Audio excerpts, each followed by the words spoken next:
네, 오늘은 본문 말씀으로 하나님께 감사하라 라는 제목으로 하나님 말씀 전하도록 하겠습니다. 여러분, 우리가 오늘을 맥추감사주일이라고 합니다. 맥추감사주일은 전 세계에서 유일하게 한국에서만 지키는 절기입니다. 왜 그럴까요? 왜냐하면 맥추감사주일은 한국에서 시작된 절기입니다. 그러면 한국 교회는 왜 이 절기를 지킬까요? 말씀 읽어보겠습니다. 시작. 맥추절을 지키라. 이는 내가 수고하여 밭에 뿌린 것의 첫 열매를 거둠이니라. 왜 한국 교회가 이 절기를 지켰는가 하니까 성경에 기록되어 있기 때문입니다. 맥추절을 지키라고 했기 때문입니다. 하지만 이 성경에 나오는 이 맥추절을 번역하면, 원어 본문 단어로 번역을 하면 수확의 절기, 추수절이라는 뜻입니다. 그리고 본문에 나오는 이스라엘 백성들은 보리를 추수한 게 아니라 사실 밀을 추수했고 5월 중순에 추수했습니다. 그런데 한국은 그렇게 밀을 5월 중순에 추수할 수 있는 그런 지형이나 위치가 아니었습니다. 그럼에도 불구하고 우리 신앙의 선배들은 하나님 말씀에 근거해서 하나님이 맥추절 지키라고 했기 때문에 우리 하나님께서 소중하게 여기시는 맥추절을 꼭 지키고 싶었습니다. 그래서 한국 교회는 한국의 상황에 맞게 밀 대신 보리를 처음으로 수확할 때 첫 곡식을 하나님께 드리면서 하나님의 은혜에 대해 감사를 표현하고 절기를 지켰습니다. 그것이 맥추감사절입니다. 그런데 한국 교회가 현대에 오면서는 어떻게 됩니까? 여러분, 벼농사 지어요, 안 지어요? 안 짓죠. 요즘 농사 짓는 사람이 많지 않습니다. 그렇다 보니까 이제 이 절기를 지키는 방식이 바뀌었습니다. 어떻게 해요? 1년에서 반년, 1월에서 6월까지의 살아온 삶에 대한 감사로 바뀌었습니다. 그래서 우리가 이 맥추감사주일은 지난 6개월 동안 잘 지낼 수 있었던 것이 하나님의 은혜입니다라는 고백으로 우리가 하나님 앞에 예배를 드리는 것입니다. 이것이 바로 오늘 우리가 지키는 맥추감사절입니다. 여러분은 이제 우리가 이제 다음 주 맥추감사절기 지킵니다, 감사절이 왔습니다라는 이제 광고를 들었을 때, 소식을 들었을 때 여러분 어떤 생각이 드세요? 그래, 하나님의 은혜였지. 그래, 지난 6개월 동안 하나님의 은혜로 여기까지 왔어. 내가 이제 드디어 감사를 좀 올려드려야겠어. 그래, 신난다. 여러분, 그런 마음이 드셨어요? 사실 저는 이런 생각이 좀 들었어요. 와, 벌써 6개월이 갔네. 성도님들과 감사에 대한 이 말씀을 나눠야겠다. 근데 이제 제가 그동안 감사를 멈췄다는 걸 알게 됐어요. 근데 내가 왜 지금에서야 감사를 생각하지? 지난 추수감사절에, 지난 작년 10월 추수감사절 이후에 내가 매일 5개의 감사를 이렇게 노트에 적는 그런 훈련을 하고 있었는데, 내가 왜 갑자기 그걸 멈췄지? 내가 왜 감사의 생활을 하지 못했을까? 라는 생각이 들었습니다. 그리고 제 스스로 감사를 멈춘 이유를 분석했습니다. 그래서 두 가지를 생각했는데, 첫 번째는 내가 감사할 수 있는 기질이 아니지 않을까? 그러니까 감사를 잘하는 기질이 있지 않을까? 이것을 이제 좀 과학적으로 또 사회과학적으로 증명할 수 있는 방법이 없을까? 나는 기질적으로 좀 감사를 잘 못해. 그래서 감사를 멈췄던 거야. 이렇게 한번 생각한 게 있었고, 또 하나는 제가 무의식 중에, 여러분, 감사란 건 뭐예요? 우리가 만족하는 거잖아요. 만족하면 이 현실에 안주하겠죠. 그러니까 우리는 지금 열심히 살아야 되고, 지금 우리는 발전해야 되고, 우리는 지금 성장해야 되는데, 내가 감사를 하다가 현실에 안주하지 않을까? 이런 생각 때문에 무의식 중에 감사를 멈춘 건 아닐까? 이거를 증명할 수 있는 방법이 없을까라는 생각을 두 가지를 했었습니다. 그리고 감사에 대한 책을 찾아봤는데, 여러분, 제가 찾았을까요? 못 찾았을까요? 찾았습니다. 여러분, 감사의 재발견이라는 책에 보면 연구자들이 참가자들을 모았어요. 연구 참가자들을 모아놓고 그들에게 여러분들 10주 동안 여러분이 이루고 싶은 6개의 목표를 정하십시오. 그러니까 공부 1등 하는 거, 나는 성경 하루에 10장 읽고 기도 1시간씩 하겠어. 이런 거. 또 건강, 다이어트. 나는 이번 달에 3kg 뺄 거야. 이런 목표를 정하게 했습니다. 그리고 그 참가자들 중에 반으로 나눠서 한쪽은 일주일에 한 번씩 감사 일기를 쓰게 했습니다. 그리고 감사 일기를 쓸 때 5가지 감사를 하게 했죠. 그리고 반대쪽에는 아무런 말도 하지 않았습니다. 어떻게 됐을까요? 감사 일기를 작성한 집단의 목표 달성률이 감사하지 않은 집단의 목표 달성률보다 20% 높게 나왔습니다. 그리고 뿐만 아니라 실험 후에도 그들은 삶의 목표를 향해 지속적으로 노력했고, 감사하지 않는 집단들보다도 감사하는 사람들이 활력 있고 생기 있고 더 베풀고 더 나누고, 왜 더 베풀고 더 나눴을까요? 감사하니까. 내가 그냥 받은 게 아니잖아요, 내 삶이. 그러니까 감사하니까 더 베푸는 거예요. 그런 연구 결과가 나온 거예요. 이 연구 결과에서 말하고 싶은 게 뭐죠? 감사한다고 현실에 만족해서 안주하지 않더라는 겁니다. 오히려 감사하는 사람이 뭐 하더라? 성공하더라는 거예요. 그래서 저자는 이런 결론을 내립니다. 감사하는 사람이 오히려 목적의식과 성취 동기가 강하다. 감사하는 사람이 사회성, 즉 인간관계도 잘하고 타인과 세상을 더 낫게 만들기 위해서 노력하더라. 여러분, 감사하는 사람이 여러분의 성공을 발목 잡지 않습니다. 여러분의 성공을 감사가 죽이지 않습니다. 걱정 마시고 감사하시기 바랍니다. 예. 그리고 또 이 책에 보면 7장, 여자와 남자 중에 누가 더 감사를 잘할까? 누가 더 잘하겠습니까? 당연히죠. 한 기관에서 미국인 2,000명을 대상으로 설문조사를 진행했는데, 확률상 여성이 남성보다 더 자주 감사를 표현하고 인생의 감사거리가 많다고 느끼며, 여성분들이 더 다양한 사람들에게 감사를 표현한답니다. 한 10%에서 20% 더 한대요. 또 다른 조사 결과에 의하면 여성이 기질적으로나 성향적으로 감사할 확률이 높고, 특히 신앙적으로도 하나님께 더 감사한답니다. 이런 결과를 나온 이유 근거가 뭐냐면, 이제 살펴보니까 이 학자들이 왜 이런 연구 결과가 나왔을까? 학자들이 살펴보니까 이제 미국 사람을 대상으로 했으니까, 미국에는 남자들이 자율적이고 자립적이어야 한다는 생각 때문에 다른 사람에게 의존하기를 꺼리는 문화가 있답니다. 이거 미국만 그런 건 아니죠. 한국이 미국 사람들보다 더 아마 누군가를 의존하기 싫어할 겁니다. 근데 독일 사람이 미국 사람들보다는 좀 덜하답니다. 여하튼 남자들이 좀 그런 기질이 돼요. 그렇다 보니까 남자들은 다른 사람에게 감사를 표현하는 것이 나약한 것이고, 때로는 굴욕적이라고 생각하기 때문에 감사 표현하기를 감춘다는 거죠. 그래서 여러분, 우리 여기 보세요. 남자가 많아요, 여자가 많아요? 남자들은 여러분들이 바꿔야 돼요. 자매님들이 남자를 바꿀 수 있어요. 남자들은 여러분 하나님 의지하는 걸 이렇게 힘들어해요. 처음에는. 물론 뭐 고난이 있고 이러면은 확 돌아설 수 있지만, 자매님들에게 부탁을 드리는 거예요. 여러분들이 너무 감사도 잘하고 하나님과 가까우시니까 우리 남자들을 좀 살려달라. 제가 이제 부탁을 드리는 거고. 제가 말씀드리고 싶은 것은 이 남자의 차이, 남녀의 차이, 또 남녀의 차이뿐만 아니라 여러분 기질의 차이도 있습니다. 이런 푸른 하늘을 보면서 하나님 진짜 감사합니다. 이런 하늘을 주시다, 이런 사람이 있고, 감사하지.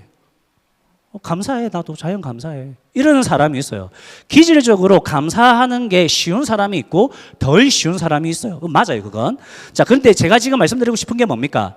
성향이나 어떤 자신의 그 태어난 본성 때문에 나는 감사를 못하니까 감사를 못하는 걸 이해하라는 게 아니에요. 뭐 해야 돼요? 감사는 그래서 훈련해야 된다는 거예요. 여러분, 감사는 내 기질과 내 성향과 맞지 않아도 훈련해야 되는 겁니다. 왜 우리가 기질과 성향에도 맞지 않는 이 감사를 훈련해야 될까요? 훈련해서라도 왜 우리가 감사해야 됩니까?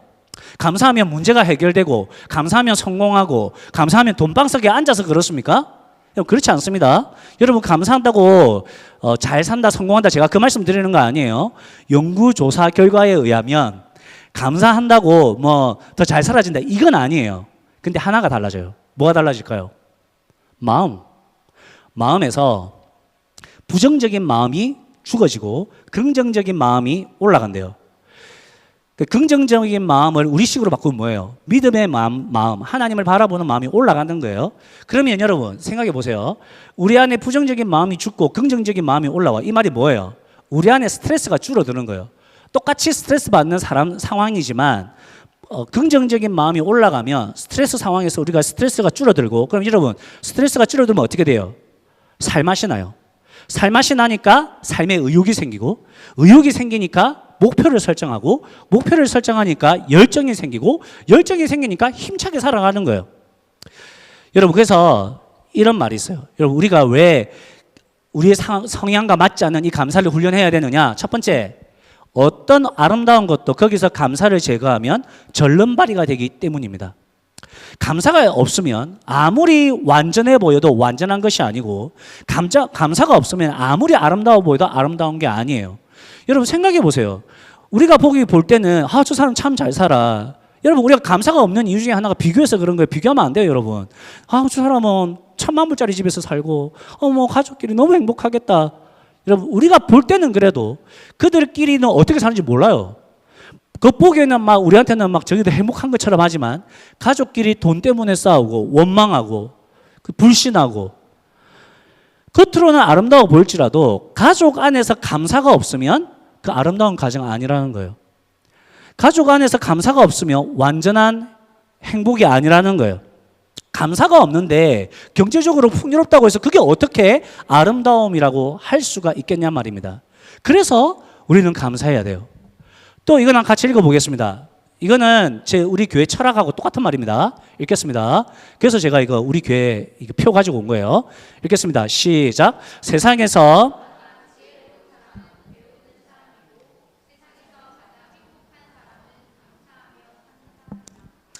여러분, 세상이 너무 빨리 변하죠. 이 변화에 적응하려면 여러분 어떻게 해야 돼요? 배워야 돼요. 배우지 않으면 여러분 세상으로 나아갈 수 없습니다. 배우지 않으면 여러분이 지금 살고 있는 그 바운더리 안에서만 사시면 돼요. 배우지 않으면 여러분 지혜로운 자로 설 수 없습니다. 사람은 죽을 때까지 배워야 돼요. 교회도 변하고, 사람도 변하고, 세상도 변하고, 다 변합니다. 근데 배우지 않으면 괜찮아요. 안 배워도 돼. 하지만 여러분 지금 그 안에서만 사시면 되는 거예요. 하지만 우리가 이 세상에서 영향력을 발휘하고 하나님께서 말씀하신 빛과 소금으로 살아가길 원한다면 끊임없이 배워야 돼요. 죽을 때까지. 그래서 우리 교회 성도님들에게는 계속적으로 교육을 제안하는 것이고, 여러분들은 항상 읽고 배우고 실천하는 것에 힘써야 돼요. 그래야 세상과 이 교회 안에서 쓰임받을 수 있는 겁니다. 그게 지금 첫 번째, 배우는 사람, 지혜로운 사람에 대한 이야기고, 두 번째가 이제 지금 감사와 연관이 되죠. 행복한 사람은 어떤 사람이에요? 감사하는 사람. 우리 교회는 행복 목회를 합니다. 행복 목회의 다른 이름을 감사 목회라고 하는 거예요. 왜 그렇습니까? 행복은 하나님이세요. 하나님께서 우리에게 우리의 정체성과 삶의 목적이 되어주시죠. 그래서 우리는 하나님 때문에 감사한 거예요. 무슨 말인가 하니까 여러분은 하나님 때문에, 하나님 한 분 때문에 세상의 모든 일들이 다 잘 안 되고, 세상 사람들이 다 나를 무시하고, 세상에 내가 사랑하는 사람들이 다 떠나도 여러분 하나님 한 분 때문에 감사할 수 있겠습니까? 여러분, 그거예요. 하나님 한 분만으로 감사할 수 있냐는 거죠. 하나님께서 나를 자녀 삼아 주셨고, 하나님께서 나에게 하나님의 영광을 위해 살아갈 수 있는 가치감을 주셨어. 나는 그것만으로도 너무 감사해. 여러분, 이게 감사 목회예요. 이런 사람을 우리 교회가 길러내길 원하는 거예요. 이런 사람을 길러내는데 우리 교회가 집중하고 있는 거죠. 그래서 이런 감사하는 사람이 결국은 어떤 사람이에요? 행복한 사람이고, 그 행복한 사람이 결국은 이 세상과 이 교회를 변화시켜 가는 겁니다. 그래서 우리 목자, 목녀 여러분들은 이 감사 목회로 여러분의 목장을 목양하시기 바랍니다. 아멘이십니까? 목원 여러분들도 이 감사 목회로 여러분의 목장에서 잘 섬기시기 바랍니다. 그렇게 하실 줄 믿습니다. 마지막으로 우리가 감사가 쉽지 않지만 감사 훈련을 해서라도 감사해야 하는 이유가 뭘까요? 세 번째로 같이 읽겠습니다. 시작. 모든 일에 감사하십시오. 그것이 그리스도 예수 안에서 여러분에게 바라시는 하나님의 뜻입니다. 감사해야 하는 이유는 하나님의 명령이기 때문입니다. 하나님의 뜻이기 때문입니다. 여러분, 우리는 하나님께 그렇게 기도하죠. 하나님, 저 이거 할까요? 저거 할까요? 그렇게 기도하지만 하나님이 분명히 그 질문에 대해서 답을 주셨어요. 그래, 얘야. 모든 일에, 모든 상황에 감사해라. 아니 하나님, 지금 이건 제 인생에서 정말 중요한 문제예요. 제가 패가 망신하거나 제가 완전한 성공자가 되는 그 갈림길에 서 있다고요. 하나님, 제가 이거 할까요? 저거 할까요? 하나님 답을 주셨습니다. 그래, 어떤 상황에서든 무엇을 하든 감사해라. 어떤 사람은 이렇게 이야기해요. 저는 하나님의 뜻을 몰라서 뭘 해야 될지 모르겠어요. 하나님의 뜻만 안다면 전 지금 뭐라도 할 수 있는데 하나님께서 뭘 해야 될지 가르쳐 주지 않으니까 전 뭘 해야 될지 모르겠어요. 그래서 하나님이 분명하게 적어놨어요. 그래, 얘야, 무엇을 하든 어디에 있든 어떤 일을 만나든 모든 일에 감사해라. 하나님의 명령이기 때문에 우리는 감사해야 합니다. 여러분, 감사하면 마음의 변화가 일어나고 아름다움이 완전해지고 진정한 행복을 경험합니다. 그리고 하나님의 뜻을 이 땅에 이루며 살아갑니다. 그러므로 우리는 끊임없이 노력하고 처절하게 훈련해서라도 감사해야 합니다. 믿으십니까? 기본적으로 감사하다, 고맙다라는 이 말에는 인간 이상의 존재에 대한 감사를, 그 의미를 포함하고 있다고 합니다. 당연히 사람에게 감사해야죠. 당연히 세상과 사람들에게 감사하는 것을 잊지 말아야 되죠. 그걸 하지 말라는 게 아니라 우리가 감사한다는 것은 우리의 절대자에 대한 감사가 반드시 있어야 된다는 걸 의미합니다. 왜죠? 우리 하나님 아버지께서는 우리를 지옥에서 건져주신 하나님이시고 우리를 구원하신 하나님이십니다. 우리를 자녀 삼으신 하나님, 우리의 아버지 되신 하나님, 나보다 나를 더 잘 아셔서 나를 가장 좋은 길로, 나의 삶을 가장 최고의 길로 인도하시는 그 하나님, 내 삶의 모든 것의 근원이 되시는 그 하나님, 그 하나님에 대한 여러분 감사를 절대 잊지 않으셔야 할 줄 압니다. 여러분, 우리가 하나님에 대한 감사를 잊으면 배은망덕한 사람이 됩니다. 지난 6개월 한번 여러분 돌아보십시오. 하나님 앞에 늘 감사하며 살아오셨습니까? 하루하루 어떻게 살아오셨습니까? 그 하루하루 속에 정말 하나님에 대한 자비와 사랑과 은혜와 긍휼을 정말 감사하시면서 살아오셨습니까? 시편 30편은 다윗이 기록한 시입니다. 다윗이 역대상 21장의 사건을 겪은 이후에 기록한 시편으로 판단됩니다. 역대상 21장은 다윗이 인구조사를 했거든요. 다윗이 왕이니까 인구조사를 한 겁니다. 왜 인구조사를 합니까? 그동안 자신이 이뤄낸 업적을 확인하고 자랑하고 싶었습니다. 다윗은 지금 어떤 상황인가 하니까 지금 자기 주변에 적들이 한 명도 없어요. 지금 이 온 주변을 다 정복했습니다. 지금 이스라엘은 지금 역대적으로 가장 평온한 시대를 보내고 있어요. 이스라엘의 절정기를 만나고 있습니다. 그때 다윗이 무슨 생각을 했을까요? 와, 내가 그동안 전쟁을 어마어마하게 했지. 진짜 내가 전쟁 많이 했어. 야, 그때 내가 진짜 어떻게 내가 그런 전쟁을 했지? 와, 지금 내가 생각해도 진짜 대단해, 진짜. 장난 아니었어. 야, 내가 진짜 왕으로 있으면서 내가 어떻게 그런 결정을 했지? 딱 그때 그 결정을 해가지고 우리나라가 지금 이렇게 확장이 됐잖아. 와, 진짜 참 대단해. 야, 지금 이때 좀 평안하니까 한번 내가 얼마나 했는지 한번 알아볼까?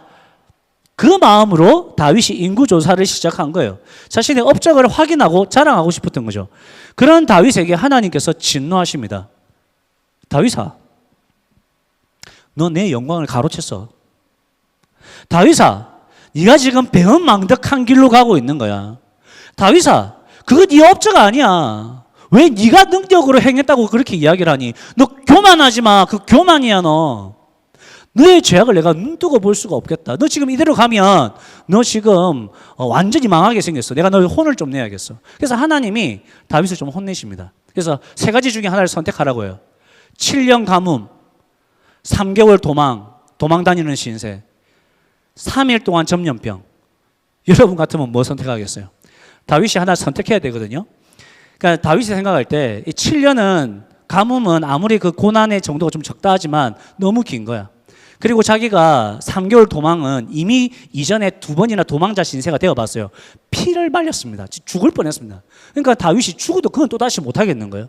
그러니까 짧고 굵은 이거 전염병으로 이렇게 결정을 합니다.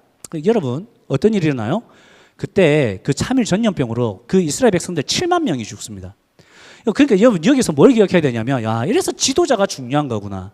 이래서 리더가 중요한 거구나. 리더 한 사람이 그 결정 때문에 수많은 사람들의 생명이 왔다 갔다 하는 거구나. 여러분, 다윗 한 사람 때문에 백성들이 죽어나갔지 않습니까? 아니, 이게 무슨 일입니까? 여러분, 다윗 한 사람 때문입니다. 한 사람 때문에. 그러니까 다윗도 그걸 인식하고 하나님 앞에 철저하게 처절하게 회개하고 은혜를 구합니다. 그리고 하나님께 화목 제물을 드리고 그러면서 그런 과정을 통해서 하나님과의 관계가 회복되죠. 그리고 다윗이 그 일을 겪고 우리 이제 시편 30편 1편에 이제 고백을 합니다. 같이 읽겠습니다. 시작. 여호와여,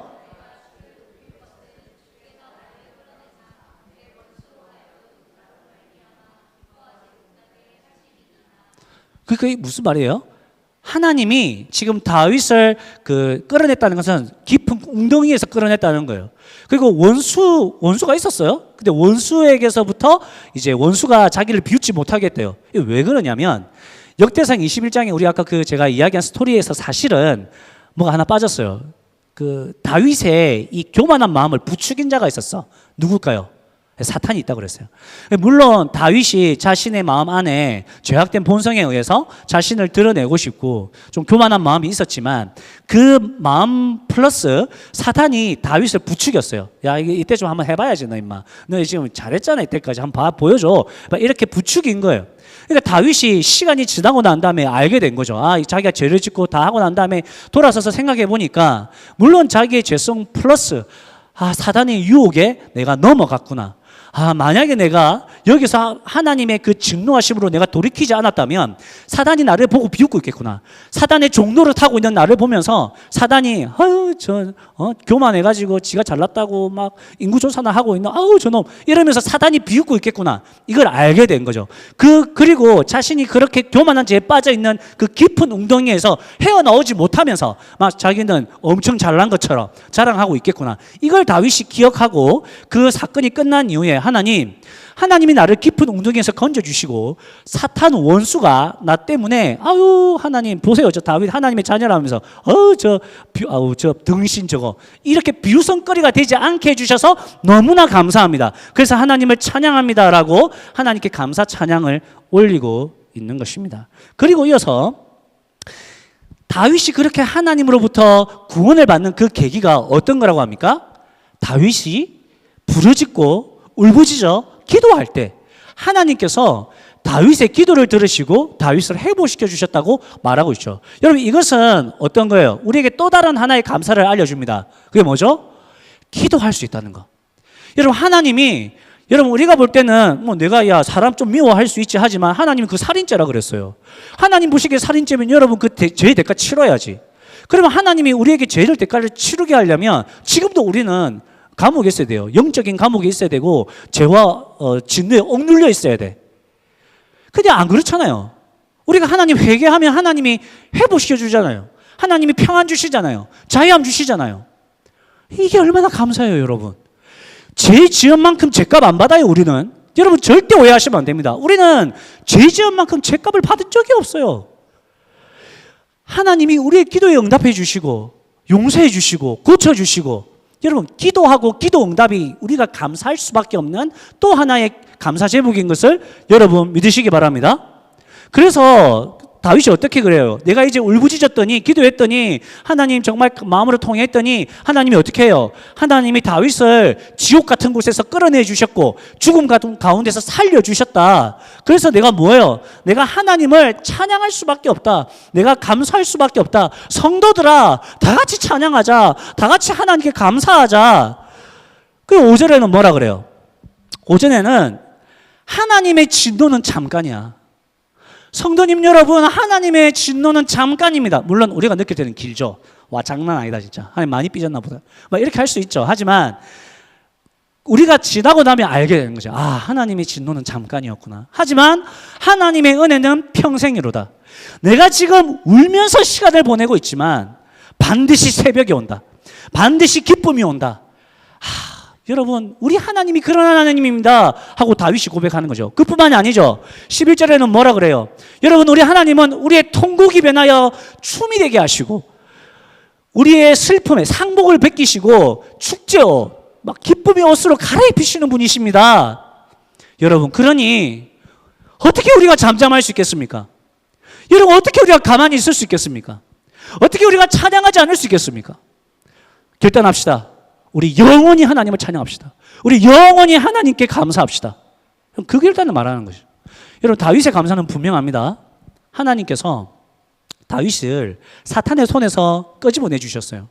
하나님께서 다윗을 고통 속에서 영원히 괴로워하지 않도록 잠깐 고통받도록 하시고 하나님의 은혜는 영원히 두셨어요. 하나님이 다윗을 내버려 두지 않으셨다니까요. 하나님께서는 다윗의 그 슬픔의 옷을 벗기시고 결국은 축제 옷을 입혀주셨어요. 그리고 다윗이 고통과 기쁨 그 전환점에서 울부짖어 기도할 때 하나님은 아무것도 아닌 그 인간의 기도를 들으시고 응답해 주셨어요. 그러니까 다윗이 감사하기로 결단한 거죠. 여러분의 하나님과 다윗의 하나님 다릅니까? 아닙니다. 같습니다, 여러분. 다윗이 받은 은혜, 우리가 받은 은혜 다릅니까? 아닙니다, 여러분. 같습니다. 하나님께서 예수 그리스도 안에서 우리의 기도를 늘 들으십니다. 언제나 우리를 용서하십니다. 비록 우리도 슬픔의 때와 괴로움의 때와 훈계받을 때가 있지만 잠시입니다. 만약 하나님께서 우리가 죄를 지은 대로 다 하나님께서 대가를 지불하게 하시고 하나님께서 우리가 나쁜 일을 하나님 보시기에 죄를 지었을 때마다 하나님께서 형벌을 취하신다면 지금도 우리는 고통 가운데 있어야 되는 거예요. 하지만 하나님은 그렇게 하지 않으시죠. 우리의 고통이 변하여 기쁨이 되게 하시고 슬픔이 변하여 축제가 되게 하시고 우리의 억눌림이 아니라 자유함으로 지금 이 자리에 있게 하시는 거예요. 그래서 우리가 지금 이렇게 자유함 가운데 앉아 있잖아요. 여러분, 지난 6개월을 돌아보십시오. 지난 6개월을 한번 돌아보십시오. 이 6개월 우리가 실수하고 우리가 죄짓고 우리가 하나님을 떠났지만 하나님의 은혜와 사랑이 우리를 지금까지 오게 한 겁니다. 실수한 만큼 대가받지 않았어요. 죄 지은 만큼 우리가 울지 않았어요. 하나님을 떠난 만큼 우리가 혼나지 않았어요. 사고는 우리가 치고 하나님이 수습하셨어요. 그래서 우리가 지금 여기 있는 거예요. 지금까지 올 수 있었던 것은 여러분, 하나님의 은혜입니다. 우리가 여기까지 온 것은 정말로 하나님의 은혜입니다. 그래서 여러분, 절대 다윗의 죄를 지으면 안 돼요. 교만하면 안 돼요. 내가 그래, 그때 그 선택, 그래, 나를 도와준 그 사람, 그래, 내가 그때 했던 그 결정, 그것들로 인해서 여기까지 왔다고 절대 그렇게 생각하시면 안 돼요. 그렇게 결정할 수 있도록 도우신 하나님, 그렇게 사람을 만나게 하신 그 하나님, 그런 결정을 내릴 수 있도록 도우신 그 하나님이 여러분을 이 자리에 있게 하신 겁니다. 하나님이 역사하셔서 그렇게 된 거지. 물론 그분들에게 감사해야 하지만 근본적인 감사가 하나님께 있다는 것을 절대 잊으시면 안 돼요. 우리 하나님이 우리에게 역사하시면 여러분 그거 아세요? 지금도 우리는 심장마비 걸려서 지금 하늘나라 갈 수도 있어요. 하나님이 요놈 봐라 하면 여러분 우리가 스트레스로 저 깊은 구덩이에서 헤어나오지 못하는 그런 낭만 가운데 있을 수 있어요. 그렇지 않잖아요. 하나님의 은혜로 지금 여러분이 자유함을 누리고 있는 것입니다. 그러니 우리가 어찌 하나님께 감사하지 않을 수 있겠습니까? 여러분 영원히 감사하시기를 결단하십시오. 여러분 결단하실 수 있겠습니까? 진짜 감사하셔야 돼요. 진짜 감사하셔야 돼요. 말씀을 정리하면서 두 가지 실천 사항을 여러분께 도전하겠습니다. 첫 번째, 하나님께 대한 감사 실천하기입니다. 여러분, 하나님께 감사를 드릴 수 있는 그 방법을 하나 구하십시오. 저는 왜 중간에 멈췄을까? 제가 보니까 마지막으로 감사 노트 쓴 게 5월이었습니다. 근데 제가 우리 교회 성도님들과 이야기하다 보니까 우리 어떤 교회 성도님은 지금까지 작년 추수감사절 이후로 지금까지 감사 기도 5가지를 매일 저녁 드리신답니다. 왜 그럴까요? 그분은 말로만 기도하고 마치거든요. 저는 노트도 적어야 되고 펜도 가져와야 되고 막 이렇게 작업이 많으니까 오래 지속이 안 되는 거예요. 그러니까 심플해야 돼. 그 심플한 이유가 뭐예요? 오래 지속이 돼야 돼요. 그러니까 여러분이 진짜 하나님 앞에 감사할 수 있는 거 꼭 감사해야 됩니까? 감사 안 하면, 사랑 표현 안 하면 사랑 아니에요. 감사 표현 안 하면 감사 아니에요. 여러분, 정말 여러분이 오랫동안 지속할 수 있는 가장 심플한 방법을 하나 정하셔야 돼요. 어떤 분은 일어나자마자 감사가 그냥 절로 나온대. 너무 좋죠.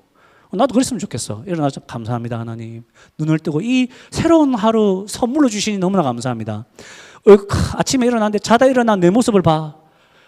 와, 어떻게 이렇게 눈곱 꼈는데도 이렇게 예쁘지? 막 이렇게 하면서 감사합니다 하나님. 저를 이렇게 낳아주셔서 감사합니다. 이 감사가 24시간 감사하기. 차라리 그게 나아요. 왜냐하면 밤에 자기 전에 감사해야지 이러면 또 까먹으니까 24시간 감사해. 그것도 괜찮은 것 같아요. 제가 여러분에게 추천하는 또 하나의 방식은 매주 감사헌금 하는 겁니다. 그 감사헌금을 할 때 그냥 이렇게 헌금만 하지 마시고 꼭 그 주간에 있었던 감사의 제목을 하나씩 이상 적는 거예요. 그러면 어떻게 돼요? 매주 최소한 일주일에 한 번은 감사하는 거야. 그러니까 여러분 감사를 하나님께 감사를 표현하는 것을 여러분 이거 절대 잊으시면 안 돼요. 이거를 지속할 수 있는 방법을 꼭 하나 정하시기 바랍니다. 지금까지는 이거는 하나님을 안 믿으면 안 해도 돼. 하나님께 감사하는 거니까. 근데 하나님 믿는 분들은 꼭 하시고, 두 번째 목장에서의 감사 실천하기. 이거는 숙제입니다. 숙제. 이건 꼭 해야 됩니다, 여러분. 자, 어떤 숙제냐? 목원님들은 오늘, 내일, 최소한 이번 주 안으로 목자에게 20가지 감사를 적어서 노트로 적었으면 사진 찍어서 보내시고, 텍스트 SNS 하시는 분들은 그게 편하시면 그걸로 20가지 감사를 적어서 보내시는 겁니다. 원래는 100가지 감사인데 저는 자비하고 인자하기 때문에 80개를 깎아줬습니다, 여러분. 여러분 20가지 감사는 정말 아무것도 아니에요. 그죠? 그래서 오늘은 목자, 내일은 목녀 이렇게 하시든지, 목원분들은 꼭 그렇게 하시고, 목자분들은 목원분들을 일주일에 하나씩이든 1년 동안 목원들에게 하나씩 보내시기 바랍니다. 제가 목자님들에게도 특별 서비스 1년이라는 기간을 드릴 테니까 목원 한 사람 한 사람을 생각하면서 그분에게 감사한 것들을 20가지를 적어보십시오. 그러면 여러분 이렇게 할 수 있죠. 어떤 사람은 20가지가 금방 나올 수 있지만 어떤 사람은 20가지가 나오기 힘들 수 있어요. 그게 뭐 해야 돼요? 쥐어짜야 돼요. 여러분 쥐어짜는 게 감사합니까? 여러분 모든 전문가들이 쥐어짜는 것도 감사라고 이야기해요. 이게 훈련이에요. 쥐어짜는 게 훈련이에요. 그렇게 안 하면 우리는 감사 안 해요, 여러분. 본능적으로 감사를 안 한다니까요. 쥐어짜세요. 그래서 20가지 만들어내시고, 할 수 있으면 50가지 만들어내시고, 100가지 하고 싶으면 100가지도 하시고. 진짜 100가지 해야 되는데 제가 진짜 세게 많이 해줬어요. 이건 진짜 멀씨야, 멀씨. 이거 진짜 진짜. 그래서 여러분 감사는 표현하는 겁니다. 그렇게 하시고, 그러므로 인해서 여러분들이 정말 감사의 그런 삶을 살아가시면서 정말 하나님 앞에 감사로 영광 돌리시고 하나님께서 주시는 감사의 복을 다 받아 누리시는 여러분 되시기를 주님의 이름으로 축복합니다.